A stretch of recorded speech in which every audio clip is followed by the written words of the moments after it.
드디어 다윗과 골리앗이 만났습니다. 예전에 제가 17장을 딱 한 번에 이렇게 설교하고 지나쳤었는데요. 이번에 이렇게 과정을 살피니까 참 귀하다는 생각이 듭니다. 지난주에 우리가 사울과 다윗이 만나는 걸 봤잖아요.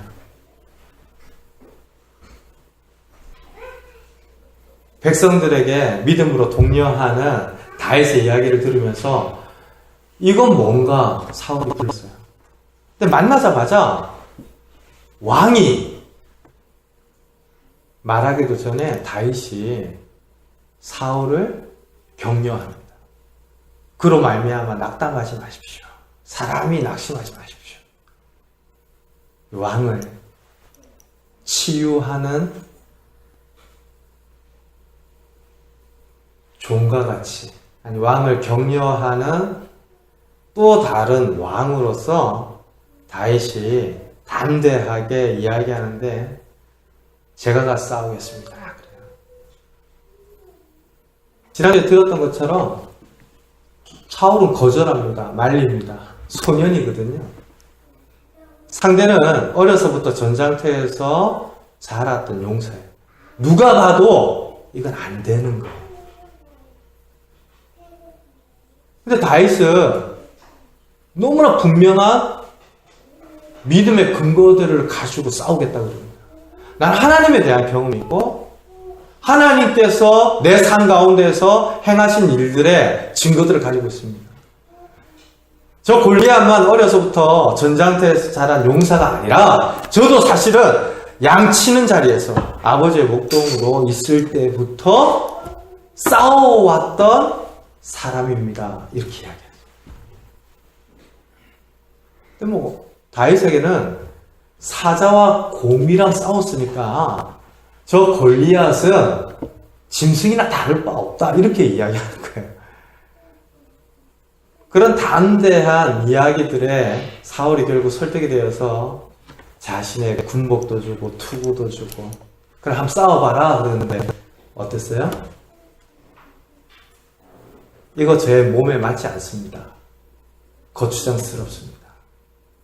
이렇게 중무장을 하고 행여 골리앗이라도 이긴다면 투구 때문이다, 군복 때문이다 이러지 않겠어요? 다윗은 이거 다 벗어버리고 양치던 목동의 어떤 무기, 막대기와 물매를 가지고 골리앗 앞으로 나아가요.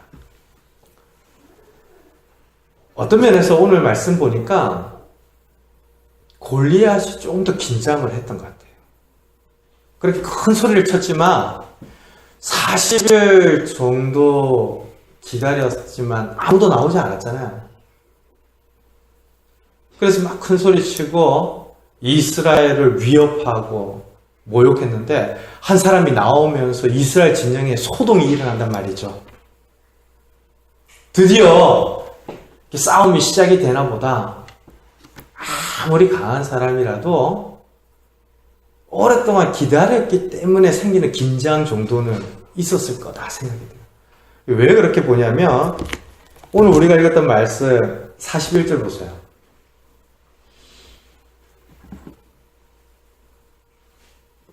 블레셋 사람이 방패든 사람을 앞세우고 다윗에게로 점점 가까이 나아가니라 그럽니다. 이 표현들이 재미나지 않습니까?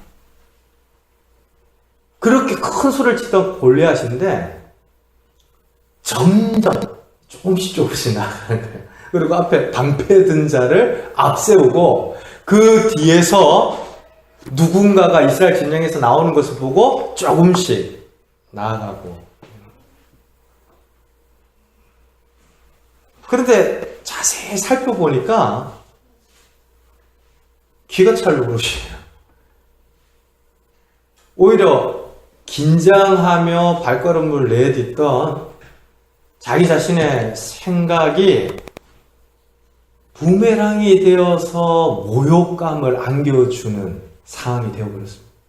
내가 이것 때문에 이렇게 기다렸나 싶은, 기가 차서 맥이 풀린다고 해야 돼요? 왜 그렇습니까?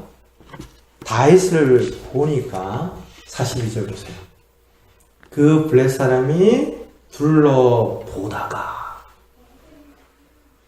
다윗을 보고 업신여기니, 여기서 둘러보고 보다라고 하는 것은 자세하게 관찰한 거예요. 그냥 대충 훑어서 지나친 게 아니고 상대가 누군지, 어떤 기세를 가지고 나오는지, 발걸음은 어떠한지, 어떤 무기를 가졌는지, 이런 걸 쭉 이렇게 둘러봤다는 거예요. 그런데 방패든 자를 앞세워 점점 나아가고 있는 골리앗에 비해서 이거 뭐 비교도 되지 않을 만큼 작고,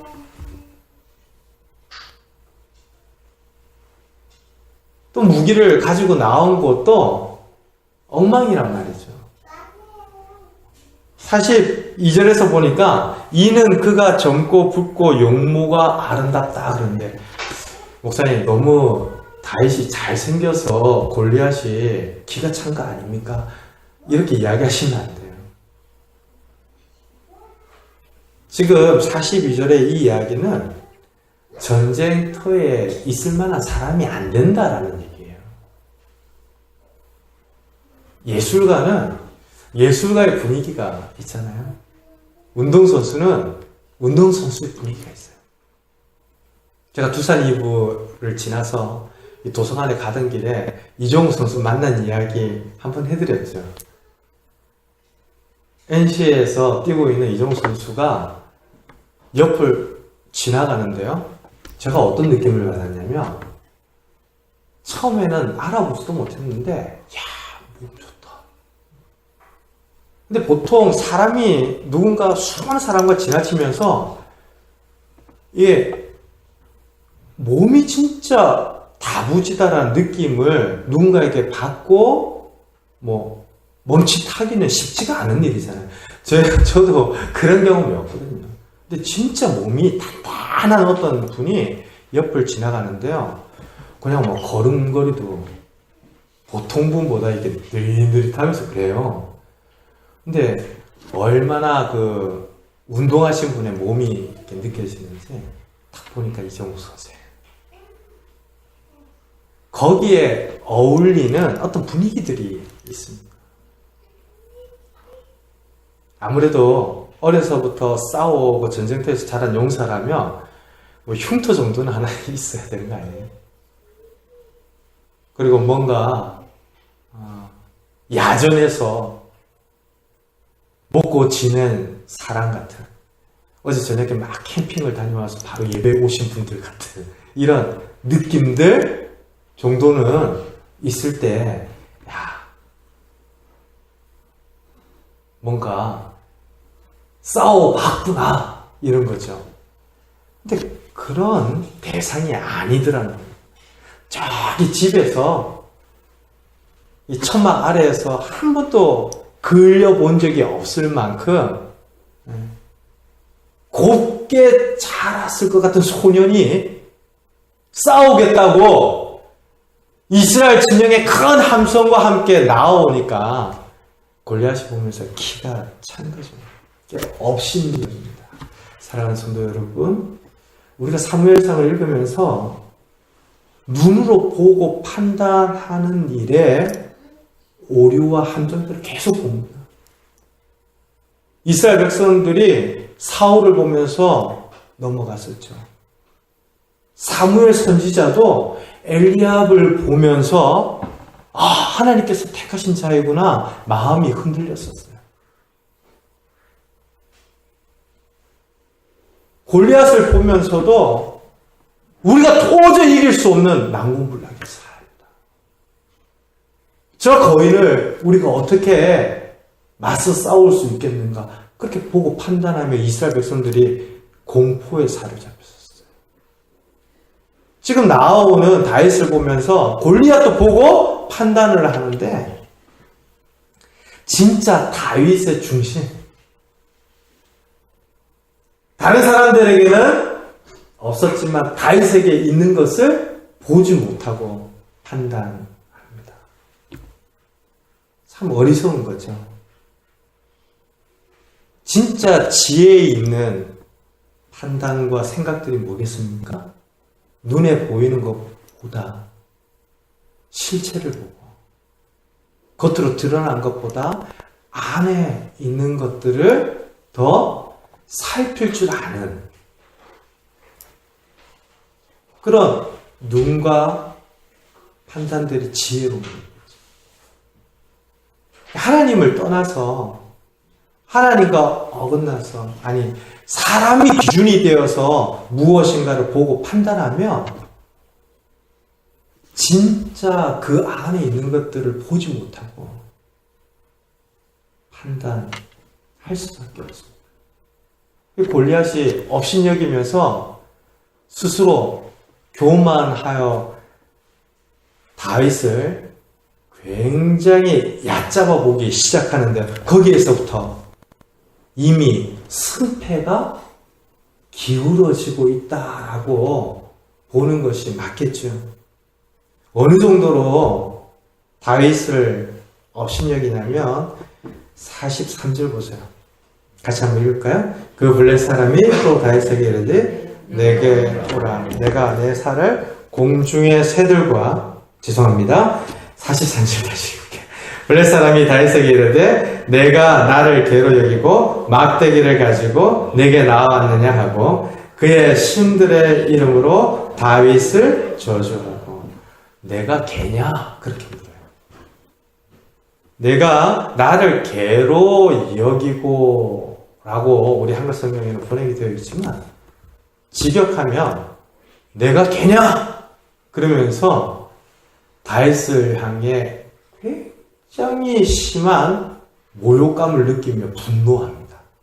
너가 지금 딱 나오는 게 나를 아주 작것으로 간주하고 있구나.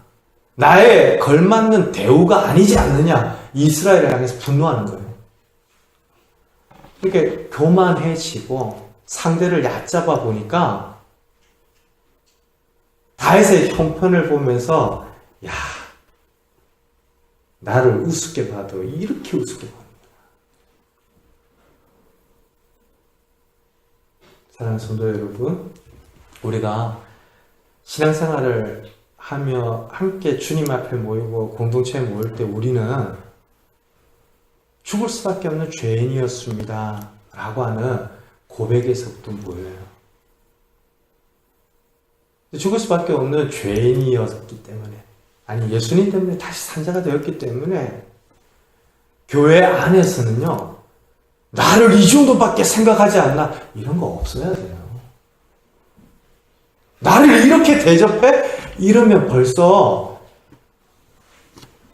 복음을 따라서 신앙생활을 하는 일에 어긋나고 있는 거죠. 하나님 없는 사람들이 그렇게 말하고 이야기하는 겁니다. 골리앗이 지금 다윗을 향해서 내가 이 정도 대우밖에 받지 못하냐? 내가 개냐? 그러면서 업신여기고 분노하는데 그의 신들의 이름으로 다윗을 저주했다 그래요. 우리 한글 성경에는 복수이지만 히브리어에는 단수입니다. 그래서 아마도 블레셋이 믿던 다곤이 아니겠나 그래요. 이 다곤이 이후에 바알이라든지 만몬이라든지 계속 이어지면서 풍요의 어떤 우상이거든요. 우리를 먹고 잘 살게 해주는 신이다 이런 거예요.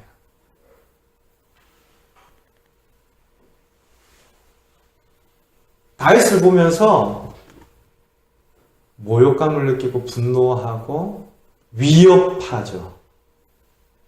내가 공중의 새들과 들짐승들에게 너의 살을 넘겨주겠다. 매장도 안 하고 왜 영화를 보면 전시해놓는 어떤 사체들이 있잖아요. 그 굉장히 고대인들에게는 치욕적인 하나의 죽음이었거든요. 그러니까 다윗을 위협하고 저주하고 온갖 욕설을 쏟아붓는데 신들의 이름으로 저주를 합니다. 성도 여러분, 우리가 중요하게 놓치지 말아야 할 교훈이 여기에 있어요. 골리앗의 입에 의해서 이제까지 그 누구도 이야기하지 않았던 이 싸움의 진짜 양상이, 진짜 모습이 드러나는데요. 일상의 어떤 싸움들이 그 이면에는 영적인 싸움과 맞물려 있습니다. 성도의 삶은 사실은 영적 전쟁이에요. 성도를 통하여서 하나님과 우상이 싸우는 겁니다. 골리앗이 누군가가 이야기하기도 전에 자기가 믿는 신들의 이름으로 저주를 한다고 그러잖아요. 성도들이 세상 가운데서 만나는 이야기들의 깊은 뿌리를 한번 생각해 보세요. 다 영적인 우상 숭배와 연결이 되어 있습니다. 자본주의가 그렇잖아요. 돈의 우상성과 연결이 되어 있어요. 이 땅의 삶이 전부인 것처럼 살아가는 사람들 있잖아요. 육체의 우상성에 연결이 되어 있습니다. 남들이 어떻게 되어도 상관없다라고 무관심하며 자기만 생각하는 사람들 있잖아요. 사실은 나만 잘 살면 된다라고 하는 자기중심이나 이기성, 깊은 우상의 논리와 연결이 되어 있습니다. 그래서 자크 헬룰이라고 하는 신학자는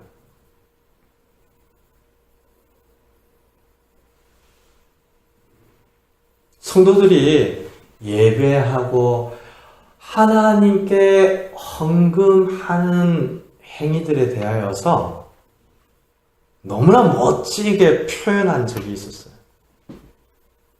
우리가 하나님께 예배하고 헌신하고 헌금하는 것은 자신이 주인이 되어서 살아가고자 하는 세상과 더 많이 가지고 쌓아야만 살아갈 수 있다라고 믿는 세상의 이야기들을 향하여 강력하게 저항하며 온 힘으로 그것을 깨뜨려 버리는 멋진 신앙의 믿음의 행위이다 라고 이야기했어요. 그러니까 영적인 싸움이래요. 우리가 드리는 이 예배가 나의 계획과 내 시간의 주인이 나인 것처럼 살아가는 세상을 향한 성도의 싸움이고, 돈이면 다 된다라고 여기는 이 땅의 논리를 깨트리며 맞서 싸우는 성도의 영적인 싸움들이 예배와 하나님을 향하여 드리는 헌신과 헌금이며 우리의 삶이라고 하는 것이죠. 지금 딱 보면 다윗과 골리앗이 싸우는 거예요. 누군가는 칼을 들고 있고 누군가는 막대기를 든 거예요. 그런데 그 이면에는 하나님과 하나님을 대적하는 신의 싸움이죠. 오늘날 성도들이 살아가는 일상이 이런 영적인 전쟁이 이루어지는 곳이라는 것을 기억해야 합니다. 내가 무슨 이야기를 듣고 어떤 선택들을 하고 영적인 전쟁이 이루어지고 있는 거예요. 지금 나만 좋으면 좋구나 라고 하는 큰 길을 향해 나아갈 것인가? 먹든지 마시든지 하나님의 영광을 위하여 할 것인가? 이런 두 갈래의 길 사이에 우리가 늘 마주하고 있고 직면하고 있다라는 점을 생각하면 굉장히 큰 영적인 싸움이죠. 다윗도 이 점을 분명하게 알고 있어요. 그래서 백성들을 믿음으로 독려할 때도 그랬고 사울 왕 앞에 서서 위로할 때도 그랬습니다. 어떻게 살아계신 하나님의 군대를 모욕하는 저 사람을 그냥 둘 수 있습니까? 그 사람으로 인하여서 낙담하지 마십시오. 제가 가서 싸우겠습니다. 다윗은 골리앗이 이야기하는 바의 내용을 듣고요. 아, 이건 사람과 사람만의 문제가 아니구나. 간파했어요. 영적인 싸움이구나. 이걸 알았단 말이에요. 그래서 골리앗을 향해 이야기할 때 45절 보십시오. 다윗이 블레 사람에게 이르되 너는 칼과 창과 단창으로 내게 나아오거니와 나는 만군의 여호와의 이름 곧 내가 모욕하는 이스라엘 군대의 하나님의 이름으로 내게 나아가노라.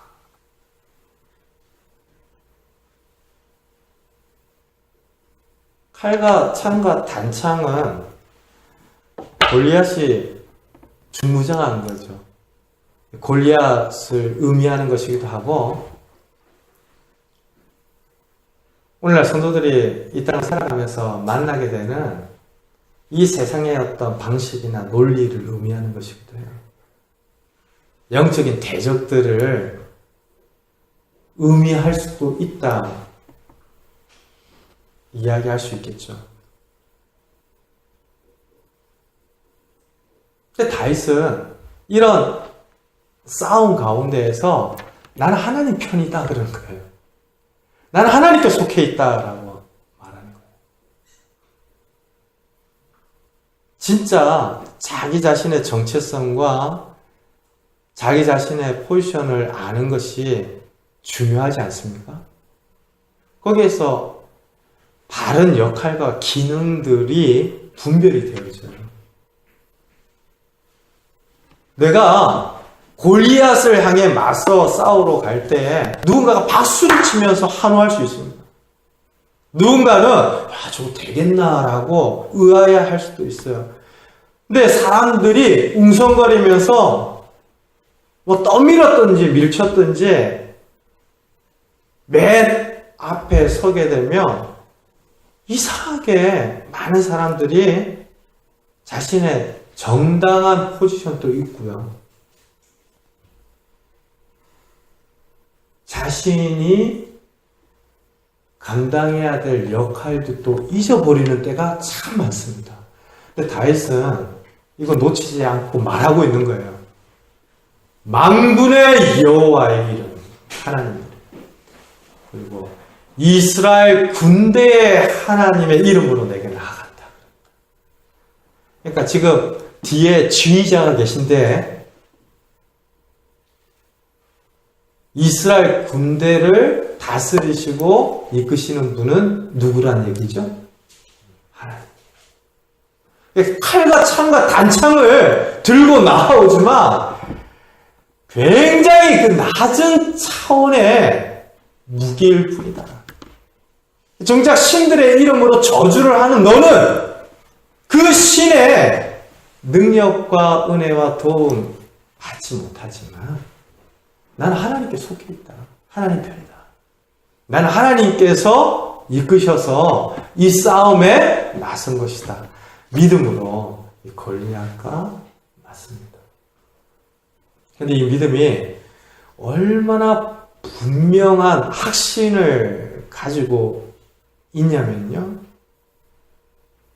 골리앗이 위협하고 저주하면 좀 이렇게 멈칫하며 긴장이라도 할 법한데 전혀 그렇지 않습니다. 승리를 확신하고 있는데요. 46절과 47절 한번 볼까요? 같이 읽읍시다. 오늘 여호와께서 너를 내 손에 넘기시리니 내가 너를 쳐서 내 목에 보고 블레셋 군대의 십제를 오늘 공중의 새와 땅의 들짐승에게 주어 온 땅으로 이스라엘의 하나님이 계신 줄 알게 하겠고 또 여호와의 구원하심이 칼과 창에 있지 아니함을 이 무리에게 알게 하리라. 전쟁은 여호와께 속하는 것인즉 그가 너희를 우리 손에 넘기시리라. 이 전쟁의 목적을 분명히 알고 있습니다. 하나님의 편이다라고 하는 자신이 가지고 있는 믿음의 근거도 분명하고요.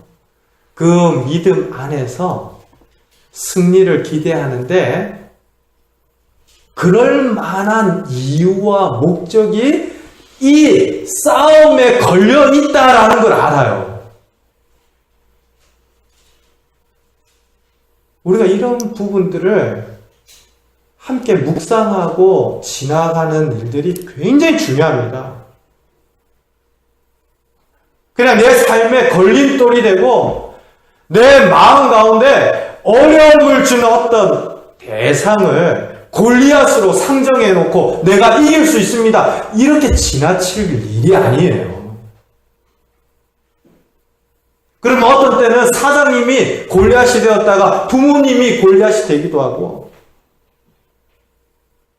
가장 친한 친구, 동료가 골리앗이 되기도 한다면 그거 어떻게 하려고 그래요? 때로 남편과 아내가 나의 골리앗이다. 그럴 수 없잖아요. 그런 이야기를 성경이 하려는 것이 아니고요.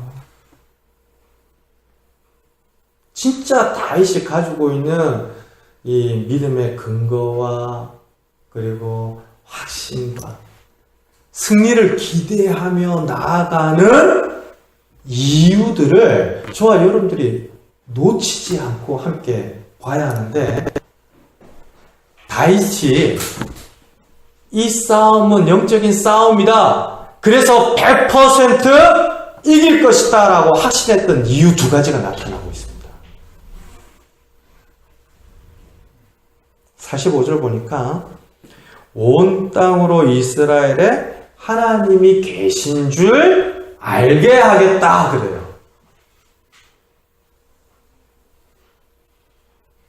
그리고 47절 보니까 여호와의 구원하심이 칼과 창에 있지 않다라는 것을 사람들에게 알게 하겠다.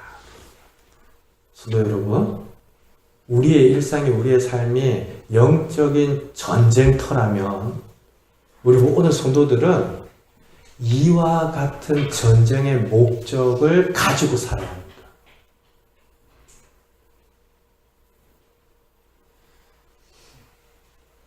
나만 잘 사는 거, 우리 집이 잘 되는 거, 우리의 자녀들이 더 좋은 여건 속에서 자라는 거, 이게 우리 전쟁의 목적이 되어서는 안 돼요.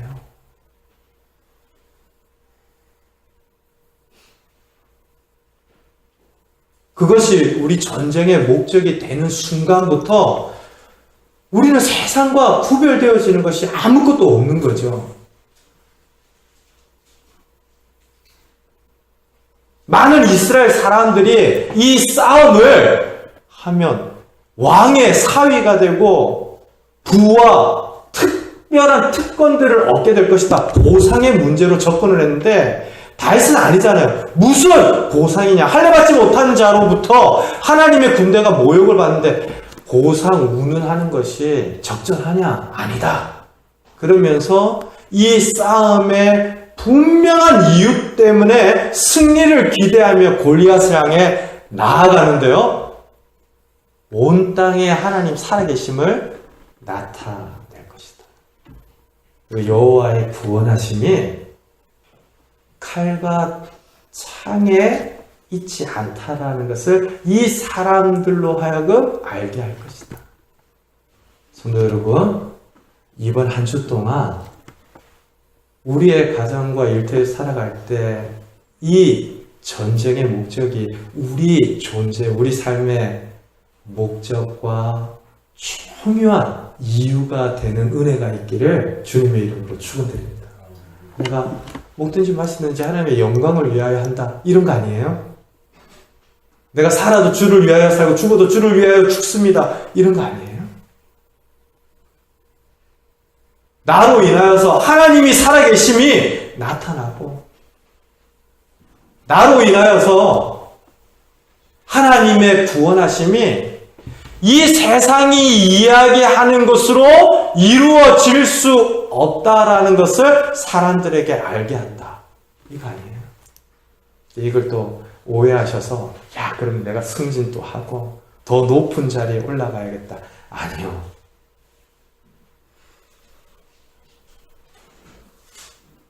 잠잠히 무릎 꿇고 기도하세요. 아니, 책상 앞에서 엎드려 기도하시든지 말씀을 펼치고 그 앞에 머무르세요. 아, 저 집사님은 저거 없이는 못 사나 보다. 저거 저렇게 하는 거 보니까 진짜 누가 있긴 있나 보다. 우리의 존재, 우리의 삶이 그렇게 쓰여지도록 분명한 전쟁의 목적이 있을 때 성도에게 실패라는 것은 없습니다. 다윗은 알고 있는 거예요.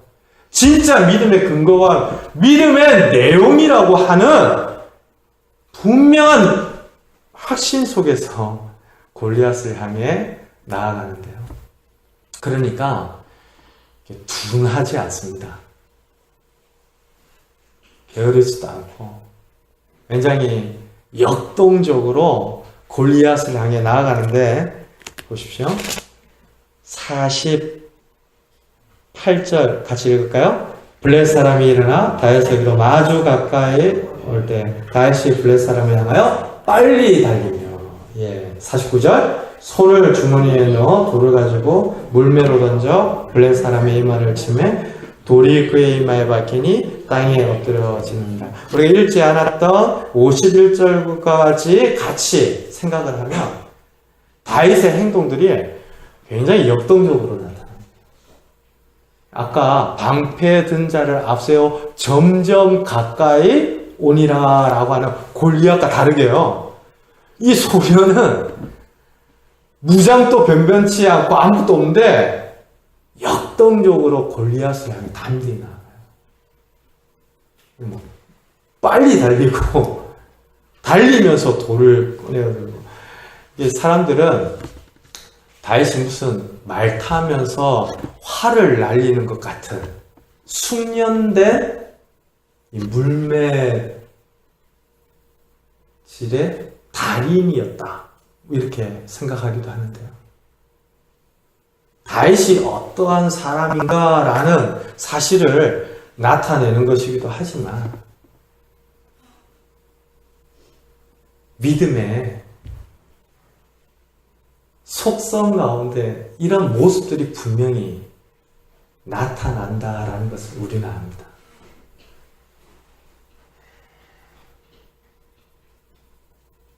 하나님께 마냥 떠넘기는 것은 정당한 믿음의 모습이 아니에요. 우리는 모든 것을 하나님께 의탁합니다. 그래서 빨리 달립니다. 그래서 더 믿음으로 나아갑니다. 그래서 더 담을 마주하며 주저앉는 것이 아니라 그것을 넘어가려고 합니다. 하나님을 믿기 때문에 더더욱 우리의 일상과 삶 가운데서 마주치는 수많은 영적 대적들로부터 뒷걸음질 치지 않고 그것을 넘어서려고 하는 것이죠.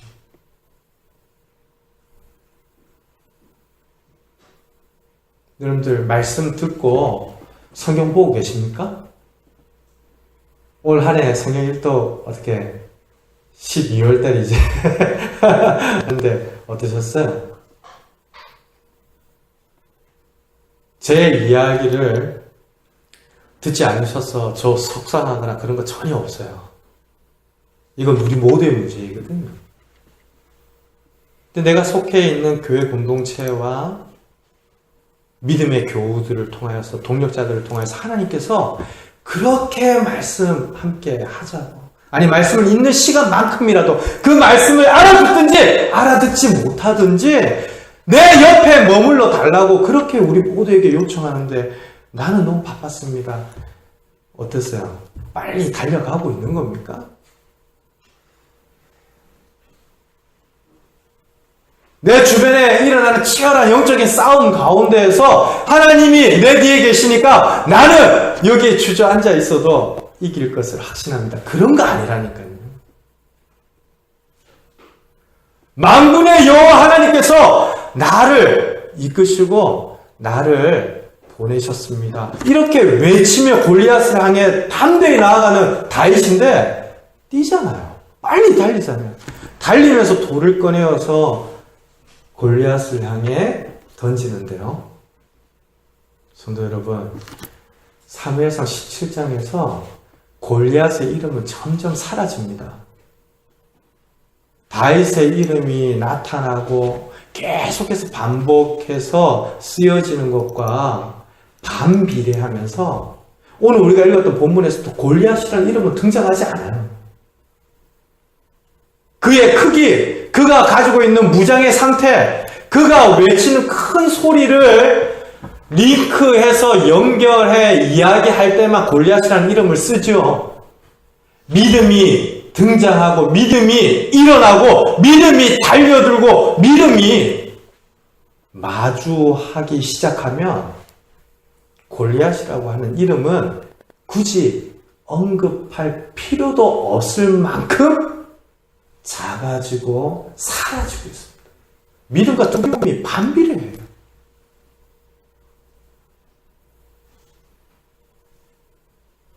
믿음이 하나님께 모든 것을 떠넘기면서 나는 아무리 들어도 그렇게 안 합니다. 이런 거 아니라는 거예요. 역동적으로 그 믿음 안에서 행하는 것이 우리 성도의 자랑이고 능력인 줄로 믿습니다. 한 달 남으셨어요?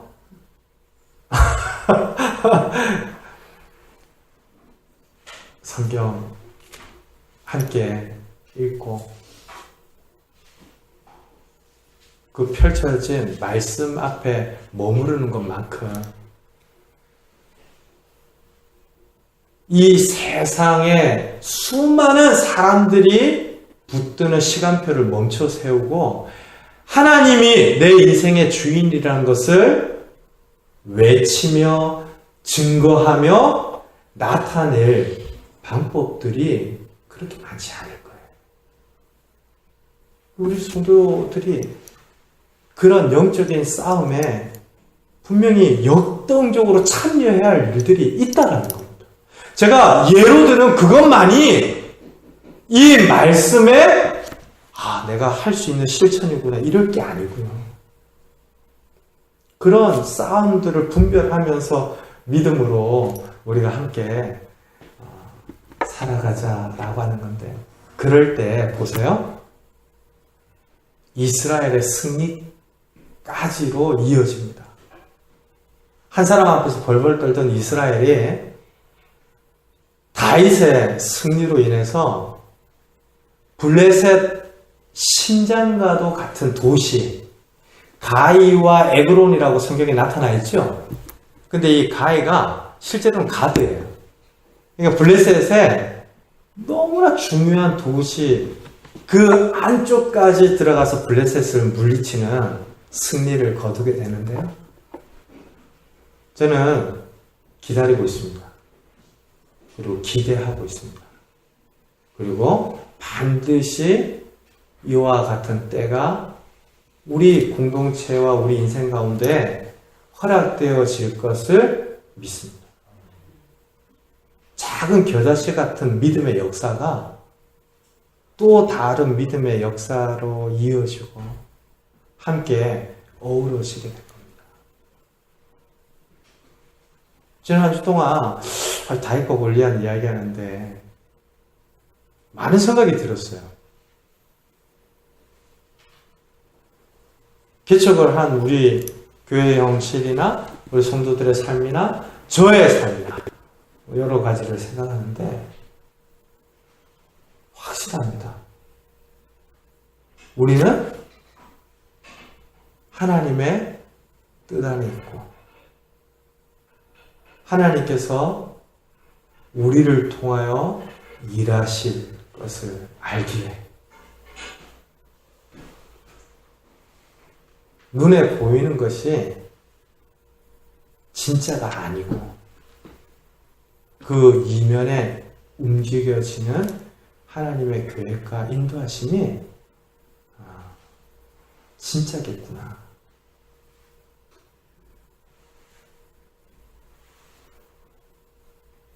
제가 지금 어디까지 이야기를 하고 싶은지 아실지 모르겠는데 누리십시오. 믿음이 더하여지고 겨자씨가 자라서 공중의 새들을 불러들이는 그런 변화들이 주님, 내 지난 수많은 인생의 날들 가운데 그렇게 많은 기회들이 주어졌었는데도 내가 많이 누리지 못했습니다. 나 한 사람의 믿음이 공동체를 움직이고 누군가의 믿음과 더해져서 정말 우리 공동체가 살아나고 이런 무수한 기회들을 지나왔는데 저는 그저 그렇게 머무르고 지나쳐버렸습니다. 이건 말고요. 함께 부르심 안에서 신앙생활 해나갈 때 그렇구나.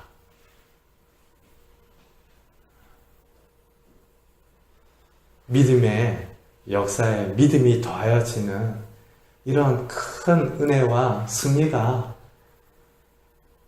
그 두려움에 사로잡혀 있던 이스라엘 가운데 임하는 그 역사처럼 내 인생 가운데에도 아니 내가 속한 공동체에도 우리 교회 가운데에도 임하기를 함께 바라고 칼과 창이 아니라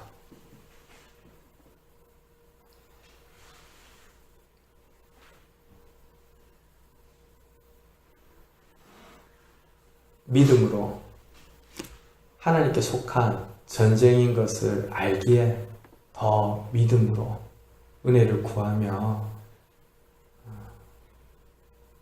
한 주 한 주를 살아가는 저와 여러분들 되시기를 주님의 이름으로 축원드립니다. 우리 함께 기도하겠습니다.